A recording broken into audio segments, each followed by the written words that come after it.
Fetlock Holmes and the Butterfly Killer by DawnFade. A series of brutal murders seized the attention of the world's greatest consulting detective. Soon after meeting his eventual partner, Jog Watson, Holmes must contend with the Butterfly Killer, a serial murderer who only kills when it rains, and always leaves a dead butterfly with the victim. The only suspects? A classroom of young ponies.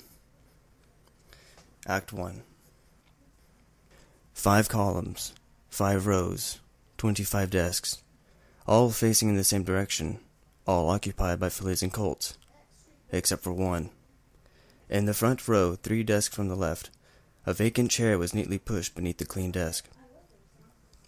They both attracted and escaped attention.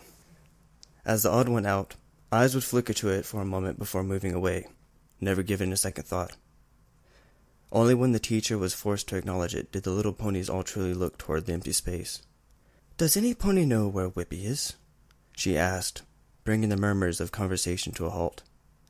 They looked around at each other, each as clueless as the next, shrugging and muttering excuses in a group effort to relinquish responsibility. "I don't hang out with him. We're not really friends. I've said 5 words to him in my whole life." A colt with long black hair raised his head from where it had rested on his hooves and looked around. The colt in the desk next to him returned the look, and together they spoke to the teacher. "Last time we saw Whip was after school yesterday. He was walking home," said the dark-haired pony. "Yeah, it was raining pretty hard, so we didn't stick around very long," added his friend. The teacher's natural smile faltered slightly, not that any of the students noticed.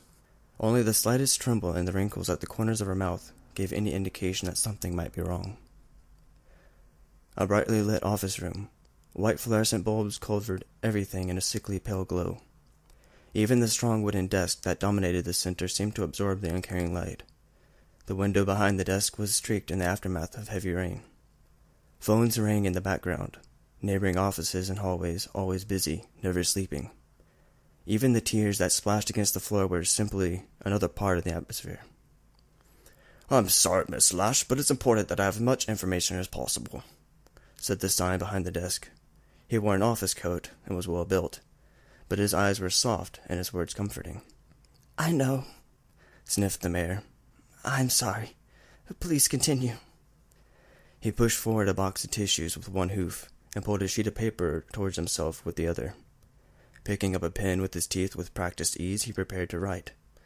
"So, the last time you saw your son was when he left for school on Monday morning, is that correct?" She nodded, gratefully seizing a tissue. "You called his teacher Lemon Seed, and she told you that he was at school all day, correct?" "Yes, that's right." "Now, does your son often return late, or not at all?" No, never. Sometimes he will be a bit late, but he always comes home." The stallion leaned forward on the desk and placed the pen down. His narrow face and strong jaw gave him the look of a very serious pony, but his light golden hair helped to make him more approachable. "I think, based on what you've told me, it's safe to assume your son went missing just after school as he was walking home." At the mother's startled squeak, he quickly continued. "Now, I must stress how important it is to not jump to conclusions. Young ponies are always running off or getting lost. It's possible the storm ruined his sense of direction, and he ended up somewhere else. We'll follow the standard missing pony procedure and see what turns up." She nodded, her worries slightly assuaged by his confident words.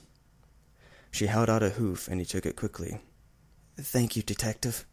You've been so patient with me." A shaky smile graced her lips. "That's Inspector, ma'am. Inspector Lestrade."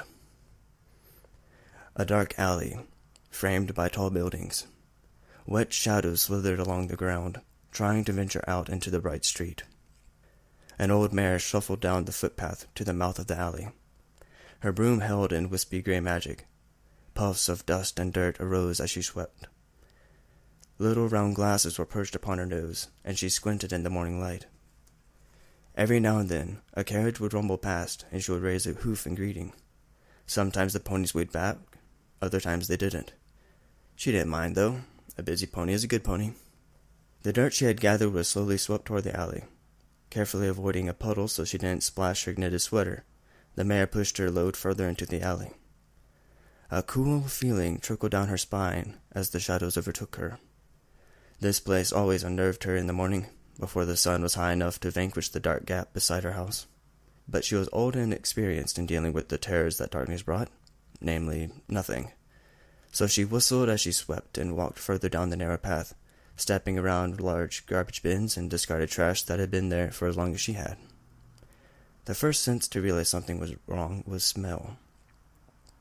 "Oh, my, there's something awful rotten around here," she muttered to herself, wrinkling her nose in distaste. The second sense was touch. Her left hoof recoiled from the ground, and she scraped it on the concrete furiously. The floor was sticky, and in a place like this that could mean anything from gum to urine. Swallowing her nausea at the thought, the old mare stepped around the little dark stain and ventured past a very large stack of waste bins. Her hearing was failing, so that was no use. The only taste in her tongue was medicated denture gum, which contributed to nothing. In that moment of revelation, the only sense that provided useful data was sight. And it was not a pretty sight. Lying there, crumpled against the alley wall and slicked in dark crimson, a young colt stared blankly at her. One of his eyes was half closed due to the post-mortem twitch of a muscle, and resting on the eyelid was an odd insect-like shape, devoid of color. His muzzle was crumpled and showing specks of white, shattered bone peeking through the flesh. Her broom clattered against the ground, the sound echoing loudly even to her old ears. The mare's throat was hoarse from screaming, a noise that only now registered in her brain. She screamed, and soon others' voices joined her. At first in question, and then in alarm. Other ponies rushed down the alley, and there were voices everywhere, talking and crying, trying to find out what happened. Above it all, the old mare shouted with all of her fear and shock, "Somebody call the police!" Part 1. Twist, Flip, Fold, Place. I have 7 white military-issue shirts, and I spent the first 15 minutes after waking up folding them methodically. My life is nothing if not adventurous. Still, I would count myself lucky that I'm even allowed to be here. Had it been any pony else in my position, they would be court-martialed and prosecuted. Thankfully, there are still some ponies up top that appreciate the last 12 years of my life. The post-service guidance counselor suggested that I start this journal in an effort to keep my thoughts as organized as everything else I own. Although she also told me that now may be a good time to indulge in the freedoms that had been denied. I assume she means that I should go to clubs and get drunk, or take up painting or singing. I can't do those things. As sharp as I like to think my mind is, I'm not very adaptable. Being in the military for so long has conditioned me to behave in a certain way. I am a transparent, predictable, boring war vet who is living in a 2x2-inch room at a barracks full of stallions who are exactly the same. Well, maybe not exactly the same. When once I could mingle and get along with almost any pony here, there is a great divide between us now. After all, they know how I treated the last friends I had. I shouldn't dwell on that. My day was a lot more interesting than I expected, considering the humble and monotonous beginning. I shall probably go through the most notable events in order to maintain some form of continuity, lest I just start blabbing about waitresses and flatmates with no rhyme or reason. The first, I believe, was when I exited my room and bumped into a fellow officer. Well, fellow might not be the right word anymore. He was dressed impeccably in a dark green military coat and cap. His teeth were blindingly white and perfectly arranged as he smiled at me. Every aspect of him screamed perfection. The symmetry of his face matched every wrinkle in his coat. "Jog, Watson!" he exclaimed as if we hadn't seen each other the day before, and the day before that, and so on. "Yes, hello, Gold Star," I said quickly as I walked past him, hoping to set a precinct for the whole conversation. Naturally, my efforts were in vain as he followed me, trotting to catch up. "So, where are you off to today, Jock?" he asked brightly. I hated how he used my first name. My true friends used to call me Watson, and that was how I liked it. "Around." The truth was, I didn't have any plans whatsoever. A military pension didn't leave a lot of room for exploration. "Maybe going to the city, eh? Check out some apartments? You should get yourself a nice big one with a good view. I've heard the cityscape is beautiful at night." I snorted. Gee, Gold, you're not even being subtle about it now." He shrugged as we stepped outside into the sunlight. A dozen stallions trotted past in a single file, followed by a shouting unicorn. Various ponies were hard at work training or moving cargo around the base. "I'm just thinking about what's best for my soldiers. No offense, but with you hanging around, they can't really move on from what happened. You're a constant reminder just by living here." I stopped in the middle of the dirt road and turned to him. "Look, I'll go into town today and search for an apartment if you stop bringing that up. Honestly, I think part of the reason no pony is moving on is because you keep talking about it." His smile vanished, and he frowned slightly. "Those woods are a little sharp, Jog. Might want to dull them down a bit when speaking to an officer." "Don't try to pull a rank on me, Gold. I'm a civilian now." I sighed and kept walking. "Besides, you have the result you wanted. After breakfast, I'll catch a carriage into town and check things out." And just like that, his smile returned in full force, and he slapped me on the back. "Brilliant! Well, best of luck, Jog. Duty calls." As he trotted away, I wondered if that was a veiled insult. It was never clear with Gold. The carriage was empty except for me. Not many soldiers went into the city at this time of day, or at all, really. They had exercises and logistics to manage that left them with no time for whimsical forays into the large metropolis. The very first thought that entered my mind, interestingly enough, was that this city was not a huge metropolis. While it definitely had skyscrapers and tall buildings and busy streets, it didn't strike me as a modern wonderland like the papers make you expect. Instead, what I saw was a city with inexplicable character. From the dark roads to the large expanse of lower buildings that seemed like children huddling around the adult skyscrapers, Trottingham spoke to me of age and culture, hundreds of years in the making. As I rolled through the streets and watched the ponies go by, they seemed to reflect and absorb that atmosphere. Yes, sometimes it was dirty and noisy, with cranes on the horizon and smoky industrialized air, but those features were more akin to a distinguished old man puffing on his pipe, years of stories beneath his receding hairline. The colors of manes and furs, shops and signs of the very sky itself seemed darker, yet somehow richer. Rather than try to clean and modernize everything, the citizens had built upon and contributed to the history, and by doing so created a much more vivid and interesting place than I expected. Or perhaps I had become so acclimatized to the sterile military base that even the slightest hint of intellectual flavor sent my imagination into hysterics. Regardless, I was still reeling from the sights and sounds when I exited the carriage in a small plaza. A stallion with a thick Stalingrad accent picked up his mare friend and spun her around as she laughed. Two younger fillies raced past me and vanished around a corner.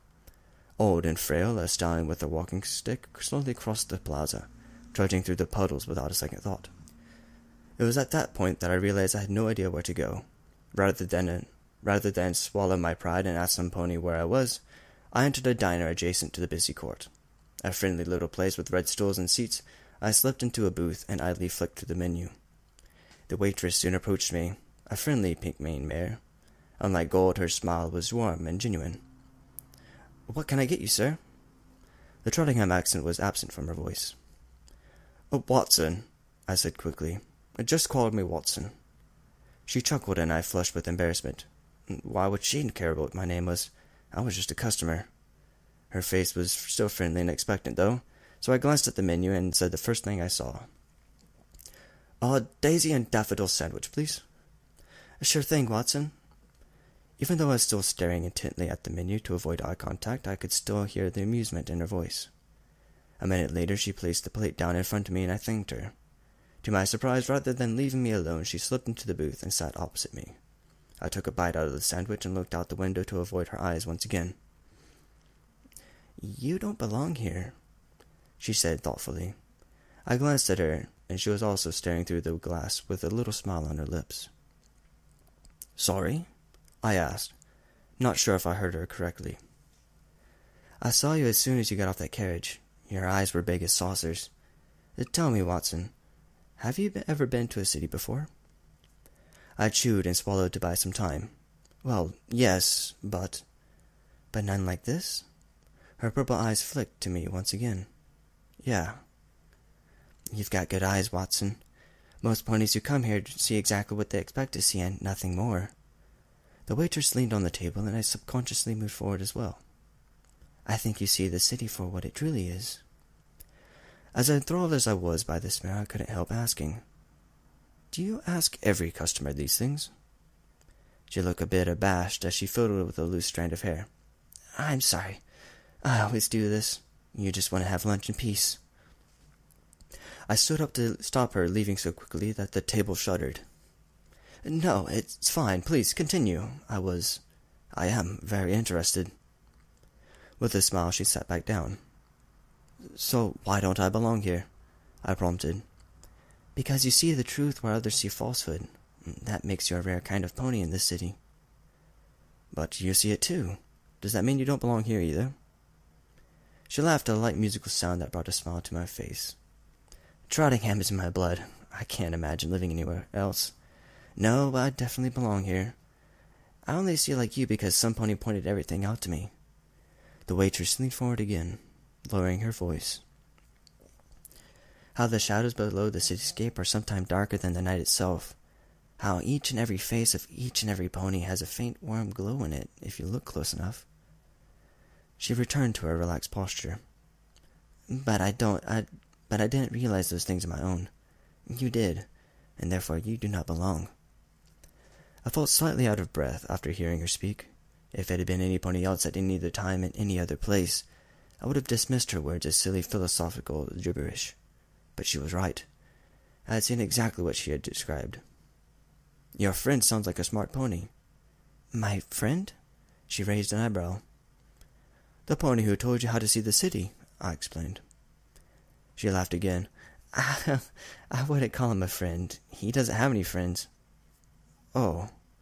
I felt rather awkward after that revelation. "He needs them, though. I don't think he realizes it, but he does." The fantastically interesting waitress leaned forward once more and locked eyes with me. "But he needs something else even more. Something that is vital to his future." I was more than a bit interested by this point. "Yes?" "A flatmate." Laughing, she broke the spellbinding hold she had over me, and I chuckled with her. "Well, as it happens, I'm looking for a flat." "I know." "How could you possibly know that?" "You have a note taped to your back." I was surprised, to say the least, and sure enough, when I reached back, I found the note in question. In large black letters it said, "Looking for flat." "Gold, you son of a—" "Do you get pranked often?" giggled the waitress. "It's just this idiot I know. He's very eager to get me to move out of the barracks." She gasped. "Oh, you're a soldier?" "I was, but let's not get into that. Your not friend needs a flatmate, does he?" "Yes, he does. I think you two will be perfect together. When you see him, tell him Bertie sent you. That should give you an edge over any other potential flatmates." "Bertie?" "That's my name. Don't make any jokes. I've heard them all." "Honestly, I couldn't think of one anyway," I confessed. "Keep it that way." She stood up and left the booth with my plate. "Wait," I called. "Where is the flat?" 221B Baker Street. You better hurry if you want to catch him before some pony else does." And so it was that I caught another carriage, and had them take me to that very flat. It seemed so unassuming at first glance. On either side of it there are identical buildings all the way down to the street. Only when I knocked did I discover a critical difference. The door handle appeared to be melted into the wood itself somehow. I knocked 3 times before any pony answered. He had unkempt dark hair and wore plastic goggles. The landlord, I assumed. "Which is it?" he said irritably. "I'm in the middle of something." "I'm here for the flat," I began. "Yes, Bertie sent you. So which bedroom do you want? Upstairs or downstairs?" I haven't even looked inside yet." He seemed exasperated. "Well, why not? The door was unlocked." I gestured at the handle, and he gave me a dull look. "You saw how the handle looked melted, but you didn't even try to turn it. I thought I told Bertie to send me good ones." He turned and vanished back up the short flight of stairs. Out of curiosity, I reached out and turned the handle easily. The warped golden ball worked perfectly. What purpose could that possibly serve? I decided to follow the stallion up into the main living area and ask him. He turned away from a Bunsen burner and cocked his head. "Intelligence test? Well, no, actually.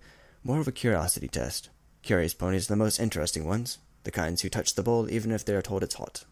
The flat was quite roomy, with 2 couches, a long table that was already stacked with strange equipment, and an open doorway into a decent kitchen.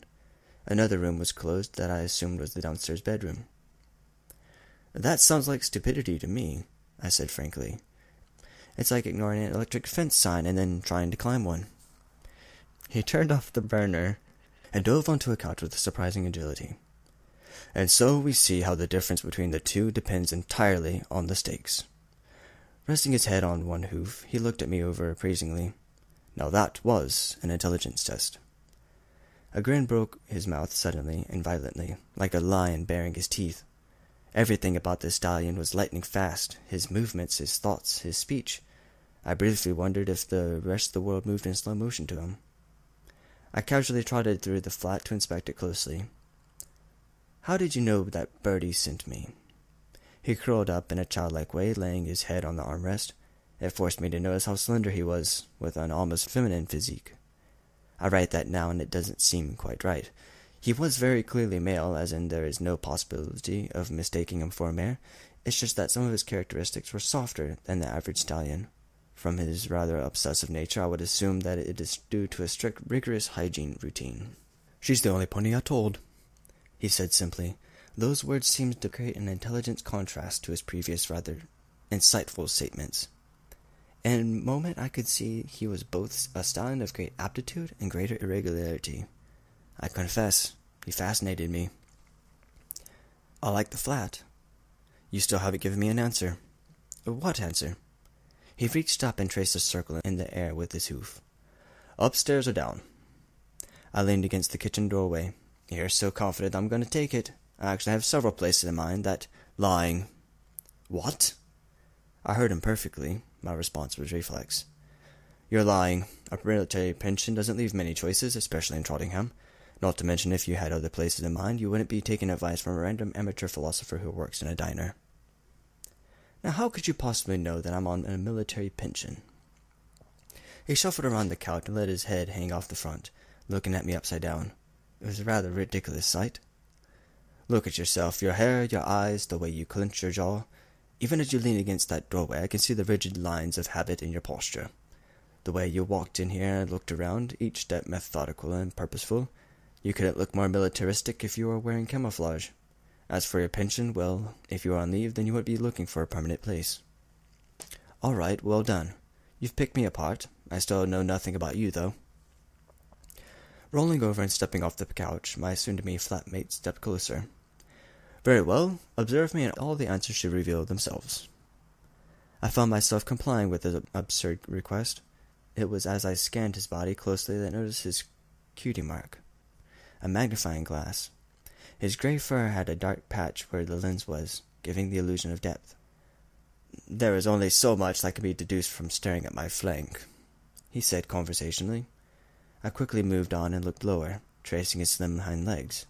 He had neatly trimmed fetlocks and very clean hooves, almost obsessively so. As for his face, without the goggles on, I could get a better picture of him. Two bright blue eyes, glinting with unspoken knowledge, gazed back at me. I noticed little black tendrils threaded within the blue, adding another layer of intrigue to them. His face was also quite thin like the rest of him, but nowhere near gaunt. His hair was a mess of black spikes that could cover half his eyes if he tilted his head forward. Of all of him, the hair was by far the least organized part. "You have a hygiene routine that borders on the obsessive. Your cutie mark means you are good at finding things like a flatmate, and you have given up trying to tame your hair but can't be bothered cutting it," I summarized. "That's it? That's all you've managed?" I shrugged. "I don't have an instant biography cutie mark." Sighing, he listed my mistakes with a decided lack of interest. "My cleanliness must be impeccable due to the nature of my work. My cutie mark does not mean I'm good at finding things, although I am. It means that I observe when others merely see. My hair is messy because I was just hanging upside down on the couch. It doesn't need much provocation to break free from the order I attempt to impose on it every morning. It's hair. It's an opponent that I can never defeat. It's hair." He ignored me and returned to the couch. "This is the final time I ask this, soldier colt. Upstairs or down?" "Upstairs. And my name is Jog Watson." "A pleasure to meet you, Watson. I'm Fetlock Holmes." After that, I returned to the barracks and told Gold the good news. He was thrilled, of course, and helped carry my meager belongings out of the carriage. Such a helpful idiot. The rent of this place is steep, but splitting it with Holmes has made things considerably easier. We may even get to eat decent food. I must say, we are getting along far better than I thought we would. I suppose after so many months of being ostracized at the base, it is remarkably refreshing to encounter a pony that seems to care what I have to say. Yes, much of our dialogue was me asking him to explain his thought processes and conclusions, and every conversation was like a duel where I desperately defended the bitter remains my dignity, but Holmes would occasionally concede points and admit fault. Perhaps he didn't want to completely drive me away. It seems he couldn't afford the flat on his own either, or perhaps he is trying to learn some of those pony emotions known as humility. I'm quite certain it is the former. It's my first night in this place, and Holmes is still awake downstairs. I can hear him moving things around and muttering. Others might find it disturbing or annoying, but I just think it's funny. Quite an eccentric and interesting ponies if you can get past the rudeness. My plans for tomorrow? Take Holmes up on his offer to show me how he earns the bits to pay his share of the rent. Should be quite interesting. I actually have difficulty imagining him doing a regular job, so my expectations are fairly high. I'll have to wait and see. Dr. Jog Watson.